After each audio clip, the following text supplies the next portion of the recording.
parang balik sa, o ilagay siya sa recovery position, talagang expansive na siya, no? Huwag yung muna agad patayin, baka biglang tumayo, no? So, inform mo rin siya, na, sir, okay lang, wait lang po kasi kayo, no lang yung conscious niya. So yung, dahil nakaharap kayo sa biktima, so yung pinakamalapit na kamay or arm niya, yun yung iaangat niyo. Okay. Then yung the other hand, opposite niya, tingnan niya, ito. Yan.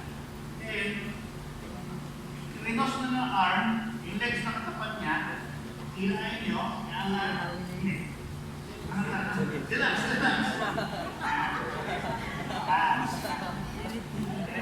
Kagayin din siya, no? Then, huwag niyo lang basta siyang hilain ng gano'n. So, aalalain niyo. Dapat kasi yan. So, check niyo yung likod kung meron kung baka may nakatusok o what. Yan. No? So, hanggang sa makuha siya na. So, pag ano,